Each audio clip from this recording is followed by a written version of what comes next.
Wouldn't you just love it if you could walk outdoors in the fall and winter time and be able to pick fresh greens off your doorstep?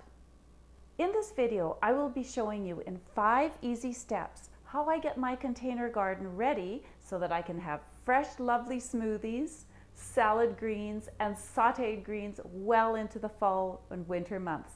So stay with me and I will be taking you through these steps.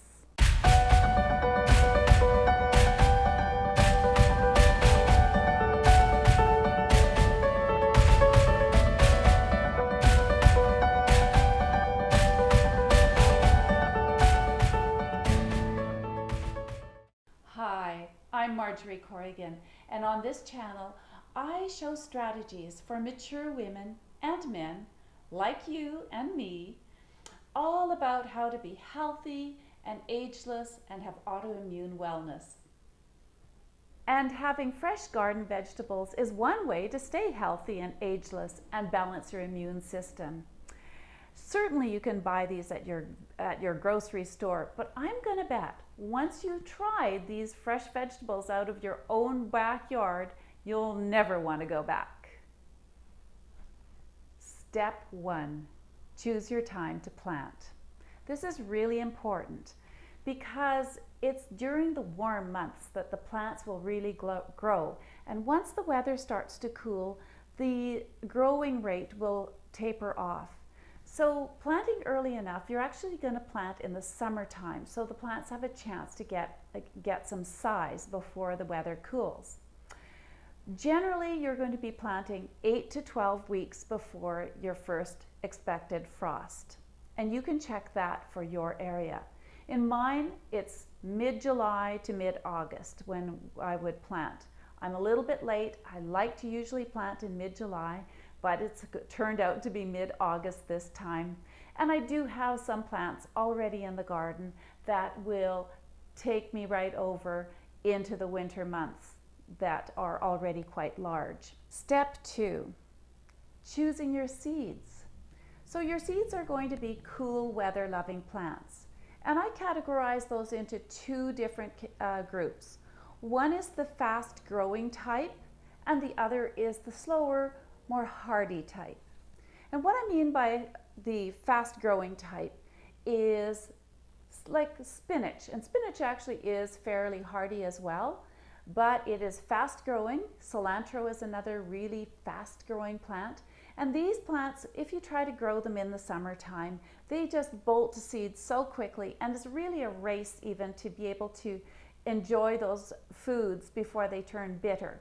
So this is a good time to plant them summertime for fall greens so that you can get more mileage out of them. They taste more sweet. It's altogether a better time to plant spinach particularly.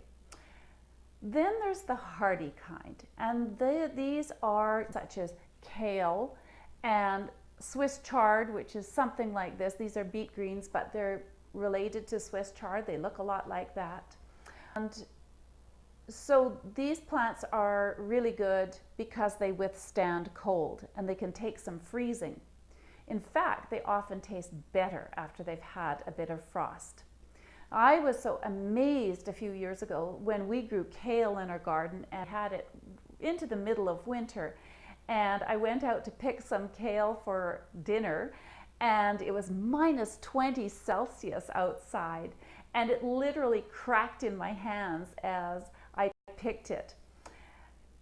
We took it in, it was great for supper, and then a week later the temperature came up and it was above freezing, and you know what, that kale was still alive and good, and we were still able to continue to pick it until it was all gone. When it was roughly February, I think maybe even March by the time it was done in this northern hemisphere where I live in southern BC.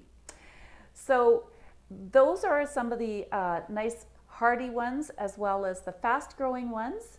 Today we're going to be planting spinach, Swiss chard, mustard greens, and a mesclun mix, which is a fast growing one with some cilantro seeds in it. Step 3 is your soil or your dirt. Plants that have good soil need very little tending. Just like us, plants that have access to good nutrition are more healthy, they're more disease resistant, they stand strong, and more. So please don't skimp on the soil step.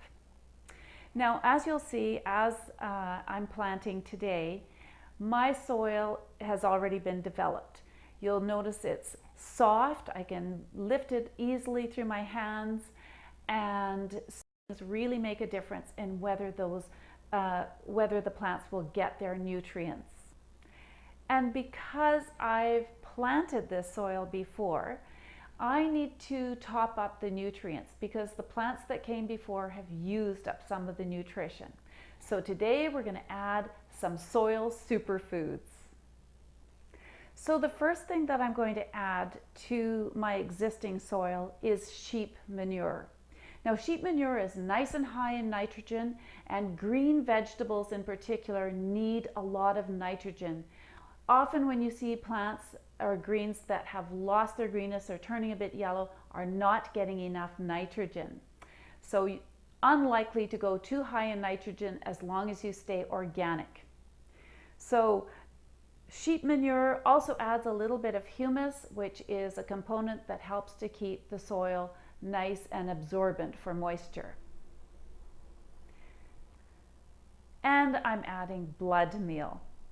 So blood meal, again, will provide us with components for our bodies, all those things that we need for our healthy blood and other aspects of our body. Number 3, I add bone meal. So bone meal has all kinds of minerals in it, calcium, magnesium, boron, all the things that happen to be in bones and what we need for our bones. And then we will be putting in, finally, kelp meal. I love putting in kelp meal. It's high in iodine and zinc and has more magnesium in it, where many of us are deficient in magnesium. So these are minerals that are important for our thyroid function and our reproductive organs as well. So really great to have these. We put it right into the soil so that it comes up through our greens so that we can easily and more naturally take up these nutrients. Step 4, we're planting the seeds. So the first thing that I would want you to do is just with your finger is to draw a mini trench into the soil. So it's only about 1/2 inch deep.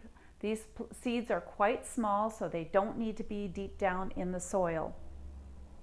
And you're going to leave enough space between the rows so that when those plants are full size, there's room for them to be in those positions.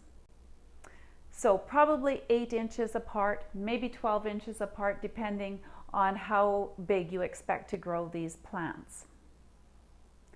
The next thing to do is to carefully place the seeds into the mini trench so that the seeds are close but not touching each other.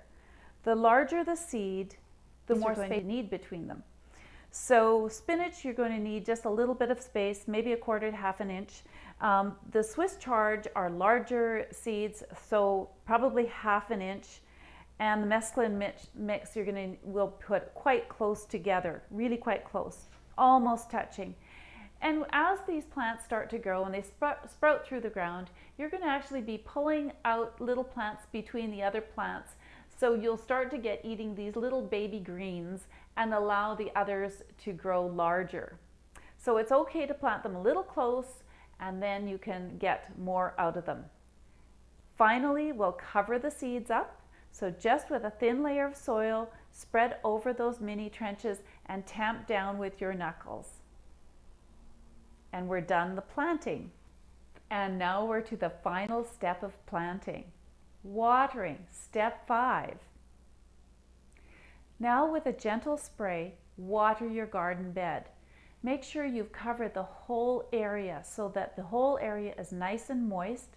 It should be gently moistened, but not muddy. It's a good idea to keep a watering can nearby or a spray hose to keep the seeds moist. until they sprout through the ground. This may take a week or two until those plants come up.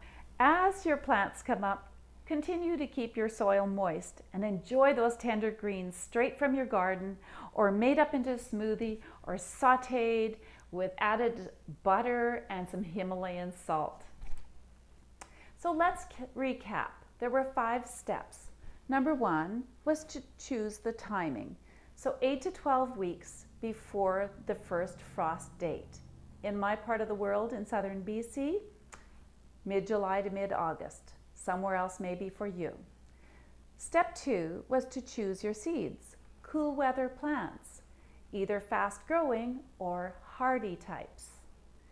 Step 3 was your soil, and don't skimp on that, because the quality of the soil makes so much about the quality of your plants and how much health-giving benefit it can have for you.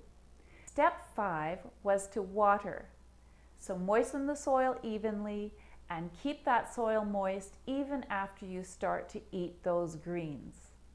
So enjoy. I hope you enjoyed my video on planting your fall greens garden, and that you too will get to enjoy having greens well into the fall and winter months this year.